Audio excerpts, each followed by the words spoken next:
ಈ ಶಾಲೆಯ ಮುಖ್ಯೋಪಾಧ್ಯಾಯರೇ, ಹಿರಿಯರಾಗಿರ್ತಕ್ಕಂಥ ನಾರಾಯಣಪ್ಪ ಸರ್ ಅವರೇ, ಶರಣಪ್ಪ ಬಳಿಗಾರ್ ಸರ್ ಅವರೇ, ಕಾಶಿ ವಿಶ್ವನಾಥ್ ಸರ್ ಅವರೇ, ಶಿಲಿನ್ ಸರ್ ಅವರೇ, ಶ್ರೀಕಾಂತ್ ಸರ್ ಅವರೇ, ನಾಗರತ್ನ ಮೇಡಮ್ ಅವರೇ, ಮತ್ತು ನಮ್ಮ ಸೋಷಿಯಲ್ ಮೇಡಮ್ ಅವರೇ, ಶಾರದಾ ಮೇಡಮ್ ಅವರೇ, ಅದೇ ರೀತಿ ಈ ಒಂದು ವೇದಿಕೆ ಮೇಲೆ ಆಸೀನರಾಗಿರ್ತಕ್ಕಂಥ ಮಲ್ಲಯ್ಯ ಕೋನಂಗೌಡ್ರೆ, ಯಾವತ್ತು STMC ಅಧ್ಯಕ್ಷರೇ ಮತ್ತು ಸದಸ್ಯರೇ, ನಮ್ಮ ಅನ್ನಪೂರ್ಣೇಶ್ವರಿ ಮಾತೆಯರೇ, ಹಾಗೂ ನನ್ನ ನೆಚ್ಚಿನ ವಿದ್ಯಾರ್ಥಿನಿ, ಇಲ್ಲಿಯವರೆಗೆ ನೀವೆಲ್ಲ ನಮ್ಮನ್ನು ಸನ್ಮಾನಿಸಬೇಕು, ನೆನಪನ್ನು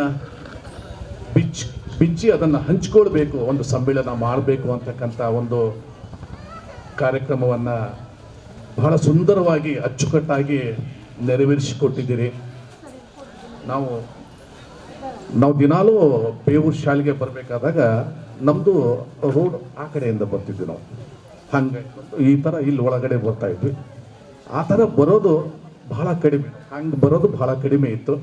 ಹಂಗೆ ಯಾವಾಗಾದರೂ ಬಂದೀವಂತಂದರೆ ಯಾರಾದರೂ ಒಬ್ಬ ದೊಡ್ಡ ವ್ಯಕ್ತಿಗಳು ಬಂದಾಗ ಅವರನ್ನು ಸ್ವಾಗತಿಸಬೇಕಾದಾಗ ಅಥವಾ ಅವರನ್ನು ಬರಮಾಡಿಕೊಳ್ಬೇಕಾದಾಗ ಮಾತ್ರ ನಾವು ಅಲ್ಲಿ ಹೋಗಿ ಕರ್ಕೊಂಡು ಬರ್ತಾ ಇದ್ವಿ. ಇವತ್ತು ಆ ನೆನಪು ನನಗಾಯಿತು.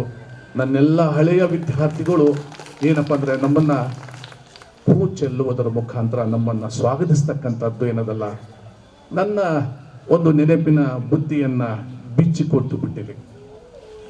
ಇಲ್ಲಿಂದ ನಾನು ಹೋಗಬೇಕಾದಾಗ ಅನೇಕ ನೆನಪಿನ ಬುದ್ಧಿಯನ್ನೇ ಕಟ್ಕೊಂಡು ಹೋಗಿದ್ದೆ. ಯಾಕಂದರೆ ನಾನು ಫಸ್ಟು ನಿಮ್ಮೂರಿಗೆ ನಾನು ಬಂದಾಗ ದೊಡ್ಡ ಶಾಲೆ, ನಾನು ಪ್ರೈಮರಿಯಿಂದ ಹೈಸ್ಕೂಲಿಗೆ ಬಂದಿದ್ದೆ. ನಾನು ಚಿಕ್ಕ ಶಾಲೆಯಿಂದ ಬಂದಿದ್ದೆ, ದೊಡ್ಡ ಶಾಲೆಗೆ ಬಂದ್ಬಿಟ್ಟಿದ್ದೆ. ಹೊನ್ನಪ್ಪ ಶಿಲಿನ್ ಸರ್ ಅವ್ರು ಹೇಳ್ತಾ ಇದ್ರು, ಇದು ದೊಡ್ಡ ಶಾಲೆ, ನನ್ನ ಆಕಾರ ಹೀಗಿದೆ ಅಂತಿಕೊಂಡು. ಅಪ್ಪ ನಿನ್ನ ಆಕಾರ ಸಣ್ಣದಿರಲಿ, ನಾನು ದೊಡ್ಡವನಿದ್ದ, ಇಷ್ಟು ದೊಡ್ಡ ಆಕಾರ ಇದ್ರೂ ಕೂಡ ನಾನು ಹೆದರಿಬಿಟ್ಟಿದ್ದೆ.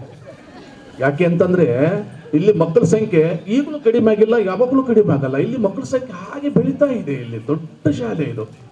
ಯಾವ ಪ್ರೈವೇಟ್ ಶಾಲೆಯಲ್ಲೂ ಕೂಡ ಇಷ್ಟೊಂದು ಮಕ್ಕಳು ಬರೋಲ್ಲ. ಇಷ್ಟು ದೊಡ್ಡ ಪ್ರಮಾಣದಲ್ಲಿ ಈ ಶಾಲೆಗೆ ಬರ್ತಾರೆ, ನುಗ್ಗುತ್ತಾರೆ ಅಂತಂದರೆ ಆಶ್ಚರ್ಯ ಇದು. ನಾನು ಫಸ್ಟಿಗೆ ಬಂದಾಗ ಪ್ಲಾಟ್ಫಾರ್ಮ್ ಇದೆ ಅಲ್ಲಿ, ಈಗ ಅದು ಆ ಬಿಲ್ಡಿಂಗ್ ಇದ್ದಿಲ್ಲ ಮೊದಲು, ಇಲ್ಲೆಲ್ಲ ಇತ್ತು ಮೊದಲೇ. ಇಲ್ಲೆಲ್ಲ ನಾವು ಮಕ್ಕಳಿಗೆ ಪಾಠ ಮಾಡ್ತಿದ್ವಿ. ಅದು ಏನೋ ಆ ಸರ್ಕಾರಕ್ಕೆ ನಮ್ಮ ಬಗ್ಗೆ ಕರುಣೆ ಬಂತು ಏನೋ, ನಮಗೆ ಆ 3 ಬಿಲ್ಡಿಂಗನ್ನು ಕಟ್ಟಿಕೊಟ್ಟಾಗ ಅಲ್ಲೆಲ್ಲ ಪ್ಲಾಟ್ಫಾರ್ಮ್ ಇರ್ತಿತ್ತು. ಮಕ್ಕಳ ಸಂಖ್ಯೆ ಎಷ್ಟಿರ್ತೈತಪ್ಪ ಅಂದರೆ ಪ್ಲಾಟ್ಫಾರ್ಮಲ್ಲಿ ಕೂಡ್ತಾ ಇದ್ರು. ನಮಗೆ ಸ್ವಲ್ಪ ಮೂವ್ಮೆಂಟ್ ಮಾಡಲಿಕ್ಕೆ ಆಗ್ತಿರ್ಲಿಲ್ಲ, ಅಷ್ಟು ಸಂಖ್ಯೆಯ ಮಕ್ಕಳು. ಇನ್ನು ಸೆಕ್ಷನ್ ಕೂಡ ಬೇರೆ ಮಾಡಿದ್ವಿ, AB ಕಂಬೈನ್ ಮಾಡಿದ್ವಪ್ಪ ಅಂತಂದ್ರೆ ನಿಂದಿರ್ಲಿಕ್ಕೆ ಆಗ್ತಿರ್ಲಿಲ್ಲ. ಅಷ್ಟು ದೊಡ್ಡ ಶಾಲೆ, ಅಷ್ಟು ದೊಡ್ಡ ತರಗತಿ ಕೋಣೆ. ಅಪ್ಪ ಈ ಮಕ್ಕಳನ್ನು ಯಾವ ಥರ ಮೇಂಟೈನ್ ಮಾಡಬೇಕು, ಹೇಗೆ ಹೇಳಬೇಕು. ಯಾಕಂತಂದರೆ ಇಲ್ಲಿ ಬರ್ತಕ್ಕಂಥ ಮಕ್ಕಳು ಎಲ್ಲ ವಿಭಿನ್ನ ವ್ಯಕ್ತಿತ್ವವನ್ನು ಹೊಂದಿರತಕ್ಕಂಥ ಮಕ್ಕಳು.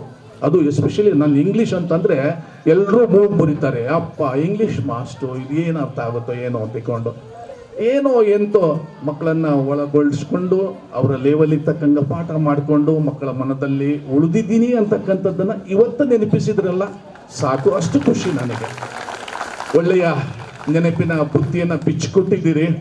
ನಾನು ಸದಾ ಕಾಲ ಆ ನೆನಪಿನ ಬುದ್ಧಿಯನ್ನು ಯಾವಾಗಲೂ ಮೆಲುಕು ಹಾಕ್ತಾನೇ ಇರ್ತೀನಿ. ನಾನು ಒಂದು ಖುಷಿ ವಿಷಯ ಏನಪ್ಪ ಅಂತಂದರೆ, ನಮ್ಮ ಹಳೆಯ ವಿದ್ಯಾರ್ಥಿಗಳು ಇಲ್ಲಿ ಬಂದು ನಿಂತು ಮಾತಾಡ್ತಾ ಇದ್ರಲ್ಲ, ಹೆಮ್ಮೆ ಅನ್ನಿಸ್ತಾ ಇತ್ತು. ಎಸ್ಪೆಷಲಿ ವಿಜಯಲಕ್ಷ್ಮಿ ಅಮ್ಮ, ನೀನು ಮಾತಾಡಿದ್ದು ಅದ್ಭುತ.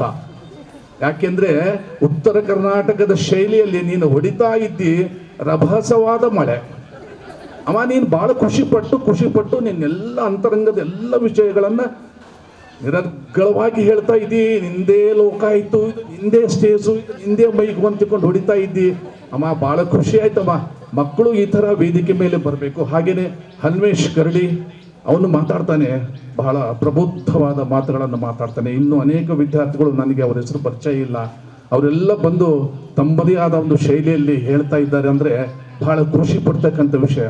ಯಾಕೆ ಅಂತಂದರೆ ವೇದಿಕೆ ಮೇಲೆ ಇದು ನೋಡಲಿಕ್ಕೆ ವೇದಿಕೆ ಅನಿಸುತ್ತೆ, ಇಲ್ಲಿ ನಿಂತ್ಕೊಂಡಾಗ ವ್ಯಕ್ತಿ ಬೇರೆ ಆಗ್ತಾನೆ. ಇಲ್ಲಿ ಆ ಭಯ ಯಾವಾಗಲೂ ಇರುತ್ತೆ. ಅದನ್ನು ಮೀರಿ ಬೆಳೀತಾ ಇದ್ದೀರಿ. ಸರ್ ಹೇಳಿದರು, ಈಗ ಸರ್ ಮಾತಾಡ್ತಾ ಹೇಳ್ತಾ ಇದ್ರು, ನೀವೆಲ್ಲ ಇಷ್ಟು ಎತ್ತರ ಬೆಳೆದ್ಬಿಟ್ಟಿರಂತ. ಅಪ್ಪ, ನೀನು ದೇಹದಿಂದ ಬೆಳವಣಿಗೆ ಆಗಿ ನೀವು ಒಪ್ಕೊಂಡಿದ್ದೀನಿ, ಮಾನಸಿಕವಾಗಿ ಪ್ರಬುದ್ಧನಾಗಪ್ಪ. ನಾವು ಕೇಳೋದು ಅದೇ, ನಿಮ್ಮಿಂದ ನಾವು ಬಯಸೋದು ಅದೇ. ನೀನು ಮಾನಸಿಕವಾಗಿ ಪ್ರಬುದ್ಧನಾಗಿ ಬೆಳೆದು ಬಿಡು, ಅದೇ ನೀ ನನಗೆ ಕೊಡ್ತಕ್ಕಂಥ ಒಂದು ದೊಡ್ಡ ಕಾಣಿಕೆ, ದೊಡ್ಡ ಸನ್ಮಾನ. ಅಷ್ಟು ಬಿಟ್ಟರೆ ನಾವು ಯಾವ ಟೀಚರ್ಸು ನಿಮ್ಮಿಂದ ನಾವೇನು ಬಯಸಲ್ಲ. ಎಲ್ಲಾದ್ರೂ ಕಂಡಾಗ ಬಹುಶಃ ನಮಗೆ ನಿಮ್ಮದು ಪರಿಚಯ ಇರಲಿಕ್ಕಿಲ್ಲ. ಅನೇಕ ವಿದ್ಯಾರ್ಥಿಗಳು ನನ್ನ ಮಾತಾಡಿಸ್ತಾ ಇದ್ರು, ನನಗೆ ಮರ್ತು ಹೋಗ್ಬಿಟ್ಟಿದೆ. ಯಾಕೆ ಅಂತಂದರೆ ಪ್ರತಿ ವರ್ಷ ಈ ಬೇವೂರು ಹೈಸ್ಕೂಲ್ ಶಾಲೆಯಿಂದ 150 ಮಕ್ಕಳದು ಔಟ್ಪುಟ್ ಆಗ್ತಾ ಇರ್ತದೆ. ಇನ್ಪುಟ್ ಜಾಸ್ತಿ ಇದೆ, ಔಟ್ಪುಟ್ ಅದೇ ಥರ ಹೋಗ್ತಾ ಇದೆ ಇಲ್ಲಿ.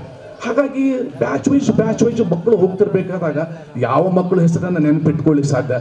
ಏನೋ ಒಂದು ಮುಖ ಪರಿಚಯ ಆವಾಗ ಮಾತಾಡ್ತಾ ಇದ್ರೆ ಮಾತ್ರ ಗೊತ್ತಾಗುತ್ತೆ. ಅದಕ್ಕೆ ಹೇಳೋದು, ಹೋಗ್ತಾ ಇದ್ರಲ್ಲ, ಎಸ್, ಒಂದು ದೊಡ್ಡದಾಗಿರ್ತಕ್ಕಂಥ ಒಂದು ಹಂತಕ್ಕೆ ಬೆಳೆದು ಬಿಟ್ಟು ಹೋಗ್ಬಿಡಿ. ಶಾಲೆಯನ್ನು ಮರಿಬೇಡಿ, ಗುರುಗಳನ್ನು ಮರಿಬೇಡಿ. ಯಾಕಂತಂದ್ರೆ ನಿಮಗೆ ಕೊಟ್ಟಿರ್ತಕ್ಕಂಥದ್ದು ನಾವು ಶಿಕ್ಷಣ ಅಲ್ಲ, ನಾನು ನಿಮಗೆ ಕೊಟ್ಟಿರ್ತಕ್ಕಂಥದ್ದು ಶಿಕ್ಷಣ ಅಲ್ಲ, ಸಂಸ್ಕಾರ. ಅದನ್ನು ಇವತ್ತು ನೀವು ಪ್ರತಿಬಿಂಬಿಸಿದ್ರಿ ಇಲ್ಲೇ. ಎಸ್, ನಾನು ಬೇಕಾಗಿರೋದು ಅದು. ಮಕ್ಕಳಿಗೆ ನಾನು ಪಾಠ ಬೋಧನೆ ಮಾಡೋದು ದೊಡ್ಡದಲ್ಲ. ನನಗೊಂದು ಪುಸ್ತಕ ಕೊಡ್ತಾರೆ, ಒಂದು ಲೆಸನ್ ಕೊಡ್ತಾರೆ, ಈ ಒಂದು ಟಾಪಿಕನ್ನು ಹೇಳಪ್ಪ, ನೀನು ಈ ಸಿಲೆಬಸ್ ಮಾಡು ಅಂತಿಕೊಂಡು ಅದ್ರ ಜೊತೆಗೆ ನಿನಗೆ ಕೆಲವೊಂದು ಮೌಲ್ಯಗಳನ್ನು ಕೊಡ್ತೀನಲ್ಲ, ಅದ್ರ ಜೊತೆಗೆ ನೀನು ಕೆಲವೊಂದು ಸಂಸ್ಕಾರಗಳನ್ನು ಕಲಿಸ್ಕೊಡ್ತೀನಲ್ಲ, ಅದು ನಿನ್ನ ಜೀವನಕ್ಕೆ ದಾರಿ ಆಗುತ್ತೆ. ಆ ಜೀವನದ ದಾರಿಯನ್ನು ಕಂಡುಕೊಂಡು ದೊಡ್ಡ ವ್ಯಕ್ತಿ ಆಗ್ತೀಯಲ್ಲ, ಹಿಂದಿಂದನ್ನು ಮರೆಯದಲ್ಲೂ ನೀನು ಅದನ್ನು ಇವಾಗ ನೀನು ವ್ಯಕ್ತಪಡಿಸಿದೆಯಲ್ಲ, ಆ ಒಂದು ವ್ಯಕ್ತಪಡಿಸುವಿಕೆ ಈ ಒಂದು ಸುಂದರ ಸಮಾರಂಭ. ಹೇಳ್ತಾ ಇದ್ರು ವಿದ್ಯಾರ್ಥಿಗಳು, ಸಂಘಟನೆ ಮಾಡ್ಕೊಂಡ್ವಿ, 1 ತಿಂಗಳ 1.5 ತಿಂಗಳ ತನಕ ಕಷ್ಟಪಟ್ವಿ ತಿಳ್ಕೊಂಡು. ಅದು ನಿಜ. ಯಾಕಂತಂದ್ರೆ ಎಲ್ಲರೂ ತಮ್ಮದೇ ಆಗಿರ್ತಕ್ಕಂಥ ಒಂದು ದೂರ ಸ್ಥಳಗಳಿಗೆ ಹೋಗ್ಬಿಟ್ಟಿದ್ದಾರೆ, ಸೆಟ್ ಆಗಿಬಿಟ್ಟಿದ್ದಾರೆ. ಅವ್ರನ್ನ ಪುನಃ ಒಂದು ಗೂಡಿಸ್ತಕ್ಕಂಥದ್ದು ಕಷ್ಟದ ಕೆಲಸ. ಸಂಘಟನೆ ಮಾಡಿದಿರಾ, ಬಹಳ ಖುಷಿ ಪಡಿಸಿದ್ರ.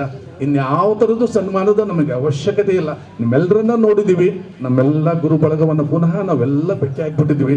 ಇಷ್ಟೊಂದು ಸಂತೋಷ ನನ್ನ ಜೀವನದಲ್ಲಿ ನಾನು ಮೊಟ್ಟ ಮೊದಲು ಬೇವೂರಲ್ಲಿ ಪಡ್ಕೊಂಡಿನಿ ಅಂತಕ್ಕಂಥ ಮಾತು ನಾನು ಹೇಳ್ತೀನಿ. ಯಾಕಂದ್ರೆ ನನ್ನ ಹಳೆ ವಿದ್ಯಾರ್ಥಿಗಳು ಎಲ್ಲ ಓಲ್ಡ್ ಸ್ಟೂಡೆಂಟ್ಸ್ ಬರ್ತಾ ಇದ್ರು, ಮಾತಾಡಿಸ್ತಿದ್ರು, ಇನ್ನೆಂಥ ಸನ್ಮಾನ ಬೇಕು ನನಗೆ. ಮಕ್ಕಳು ಗುರುತಿಸ್ತಾ ಇದ್ದಾರೆ, ಸರ್ ದೀಕ್ಷಿತ್ ಸರ್ ಅಂತ ಗುರುತಿಸ್ತಾ ಇದ್ದಾರೆ. ಇನ್ನು ಕೆಲವೊಬ್ರು ಹೇಳ್ತಾ ಇದ್ರು ಇಂಗ್ಲಿಷ್ ಹಾಗೆ ಹೀಗೆ ಅಂತ. ನಿಜವಾಗಿ ತಮ್ಮ, ನಿನ್ನಲ್ಲಿ ಸಾಮರ್ಥ್ಯ ಇದೆ, ನಿನ್ನಲ್ಲಿ ದೇವರು ಕೊಟ್ಟು ಕಳಿಸಿಬಿಟ್ಟಿದ್ದಾನೆ. ಇನ್ಬಿಲ್ಟ್ ಕೆಪಾಬಿಲಿಟಿ ನಿನ್ನಲ್ಲಿದೆ, ಅದನ್ನು ಚೆನ್ನಾಗಿ ಬಳಸ್ಕೋ ತಮ್ಮ. ಸಾಧ್ಯ ಇದೆ, ಎಲ್ಲವೂ ಸಾಧ್ಯ ಇದೆ, ಯಾವುದು ಟಫ್ ಅಲ್ಲ. Nothing is impossible, everything is possible when your inbuilt capacity ಅದು ಗ್ರೋ ಆದಾಗ ಮಾತ್ರ. ಹಾಗಾಗಿ ಅದನ್ನು ಬೆಳೆಸ್ಕೊಂಡು ಉತ್ತಮವಾಗಿರ್ತಕ್ಕಂಥ ವಿದ್ಯಾರ್ಥಿ ಆಗು. ನೋಡ್ರಿ, ಮೊದಲೆಲ್ಲ ಗುರುಕುಲದ ಶಿಕ್ಷಣ ಇತ್ತು. ಗುರುಕುಲದ ಶಿಕ್ಷಣ ಅಲ್ಲಿ ಕೆಲವು ವಿದ್ಯಾರ್ಥಿಗಳಿಗೆ ಮಾತ್ರ ಶಿಕ್ಷಣ ಸಿಗ್ತಾ ಇತ್ತು, ಲಿಮಿಟೆಡ್ ವಿದ್ಯಾರ್ಥಿಗಳು ಇರ್ತಿದ್ರು. ಬಟ್ ಅಲ್ಲಿ ಹೇಗಿತ್ತು ಅಂತಂದ್ರೆ ಶಿಕ್ಷಣದ ಜೊತೆಗೆ ಸಂಸ್ಕಾರ ಇತ್ತು. ಅದು ನನ್ನ ಸನಾತನ ಧರ್ಮದ ಒಂದು ಏನಪ್ಪನ ಪತ್ರ ಬುನಾದಿಯಾಗಿ ಬೆಳೆದಿತ್ತು ಆಗಿನ ಕಾಲದೊಳಗೆ. ಅದೇ ಥರದ ಒಂದು ಶಿಕ್ಷಣ ಇವತ್ತ ನಾವು ಕೊಡಲಿಕ್ಕೆ ಆಗ್ತಾ ಇಲ್ಲ. ಯಾಕಂತಂದ್ರೆ ಎಲ್ಲವೂ ಮಾರ್ಕ್ಸ್ ಓರಿಯೆಂಟೆಡ್ ಆಗಿದೆ, ಡಾಕ್ಯುಮೆಂಟೇಶನ್ ಓರಿಯೆಂಟ್ ಆಗಿರ್ತಕ್ಕಂಥ ಎಜುಕೇಶನ್ ಅನ್ನು ನಾವು ಕೊಡ್ತಾ ಇದ್ದೀವಿ. ಬಟ್ ಮಕ್ಕಳಲ್ಲಿ ಸಂಸ್ಕಾರ ಬೆಳೆಸೋದೇನದಲ್ಲ, ಅದು ದೊಡ್ಡದಿದೆ. ಅದು ಈ ಒಂದು ಪುಣ್ಯ ಮೃತ್ತಿಕೆಯಲ್ಲಿ ಅದು ಆಳವಾಗಿ ಬೆಳೆದು ಬಿಟ್ಟಿದೆ ಆ ಸಂಸ್ಕಾರ. ಈ ನನ್ನ ಇವರು 2010-11ನೇ ಬ್ಯಾಚಿನ ವಿದ್ಯಾರ್ಥಿಗಳಷ್ಟೇ ಅಲ್ಲ, ಇಲ್ಲಿಯವರೆಗೆ ಸುಮಾರು ನಾನು 2006ರಿಂದ ಹಿಡ್ಕೊಂಡು 2020 ತನಕ ನಾನೇನು ಇಲ್ಲಿದ್ನಲ್ಲ, ಇದ್ದಾಗ ಎಲ್ಲ ವಿದ್ಯಾರ್ಥಿಗಳು ಈ ಒಂದು ಪುಣ್ಯ ಮೃತ್ತಿಕೆಯಲ್ಲಿ ಸಂಸ್ಕಾರವನ್ನೇ ತಗೊಂಡು ಹೋಗಿದ್ದಾರೆ ಅಂತಕ್ಕಂಥ ಮಾತನ್ನ ಈ ಸಂದರ್ಭದಲ್ಲಿ ನಾನು ಹೇಳಬಿಡ್ತೇನೆ. ಶಿಕ್ಷಣ ಒಂದೇ ಅಲ್ಲ, ಮಗುವಿಗೆ ಬೇಕಾಗಿರೋದು ಸಂಸ್ಕಾರ. ಯಾಕೆ ಹೇಳ್ತಾ ಇದ್ದೀನಪ್ಪ ಅಂತಂದ್ರೆ, ಇವತ್ತು ಎಲ್ಲ ಗುರುಗಳನ್ನ ಇವತ್ತು ಬೇರೆ ಏನು ಊರಲ್ಲಿ ಇರ್ತಕ್ಕಂಥ ಎಲ್ಲ ಗುರುಗಳನ್ನ ಇವತ್ತು ಇಲ್ಲೂ ಕೂಡಿಸ್ಬಿಟ್ಟು ಅವ್ರಿಗೆ ಸನ್ಮಾನ ಮಾಡ್ತಕ್ಕಂಥದ್ದು, ಅವರನ್ನ ನೋಡಿ ಸಂತೋಷ ಪಡ್ತಕ್ಕಂಥದ್ದು, ಅವ್ರ ಬಗ್ಗೆ 1-2 ಮಾತುಗಳನ್ನು ಹೇಳ್ತಕ್ಕಂಥದ್ದು, ನಾವು ಅದರಲ್ಲಿ ಏನಪ್ಪ ಭಾಗಿಯಾಗ್ತಕ್ಕಂಥದ್ದಲ್ಲ. ಇದಂತ ಉತ್ತಮವಾಗಿದ್ದ ಸಂಸ್ಕಾರಪ್ಪ ಅಂತಂದ್ರೆ ಇದು ನಿಮ್ಮ ತಂದೆ ತಾಯಿಗಳಿಗೂ ಕೂಡ ಒಂದು ದೊಡ್ಡ ಗೌರವದ ಕೆಲಸ. ಇಲ್ಲಿರ್ತಕ್ಕಂಥ ಎಲ್ಲ ಗುರುಗಳಿಗೂ ಕೂಡ ಒಂದು ಗೌರವದ ಕೆಲಸವನ್ನ ಮಾಡ್ತಾ ಇದ್ದೀರಿ. ಹಾಗಾಗಿ ನಿಮ್ಮಲ್ಲಿ ತಮ್ಮ ಒಂದು ಮಾತು ನಿಮ್ಗೆಲ್ರಿಗೂ ಹೇಳ್ತೀನಿ ನಾನು, ಕಷ್ಟ ಬರುತ್ತೆ ತಮ್ಮ, ಎಲ್ಲರ ಜೀವನದಲ್ಲಿ ಕಷ್ಟ ಇದೆ, ಹೆದರ್ಬೇಡ, ಆದರೆ ದುಡುಕ್ಬೇಡ. ಇದು ನನ್ನ ತತ್ವ.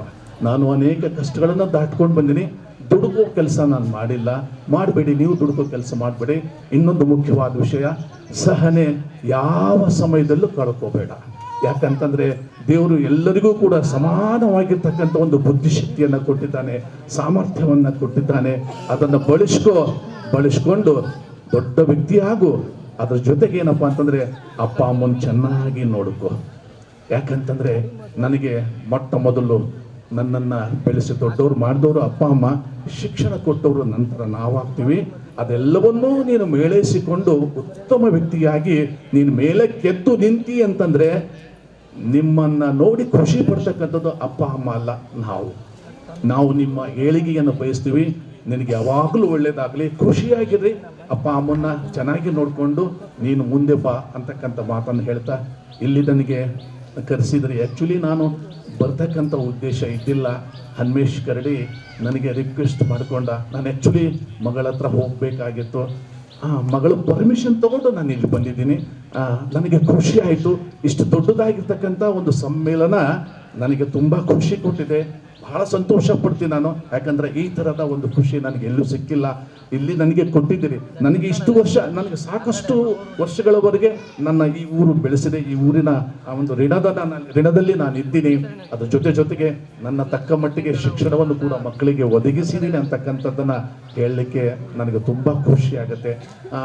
ಇವತ್ತು ಈ ಒಂದು ಕಾರ್ಯಕ್ರಮದಲ್ಲಿ ನನಗೆ ಭಾಗವಹಿಸಲಿಕ್ಕೆ, ನನಗೆ ಬಂದು ಎಲ್ಲರನ್ನು ಭೇಟಿ ಮಾಡಲಿಕ್ಕೆ ಅವಕಾಶ ಮಾಡಿಕೊಟ್ಟಂಥ ನನ್ನೆಲ್ಲ ಹಳೆಯ ವಿದ್ಯಾರ್ಥಿಗಳಿಗೆ, ಸಂಘಟಕರಿಗೆ, ಎಲ್ಲ ಊರಿನ ಎಲ್ಲ ವಿದ್ಯಾರ್ಥಿಗಳಿಗೆ ನನ್ನ ನಮಸ್ಕಾರಗಳನ್ನು ತಿಳಿಸುತ್ತಾ ನನ್ನ 4 ಮಾತುಗಳನ್ನು ಮುಗಿಸ್ತೇನೆ. ಎಲ್ಲರಿಗೂ ಒಳ್ಳೆಯದಾಗಲಿ. ನಮಸ್ಕಾರ.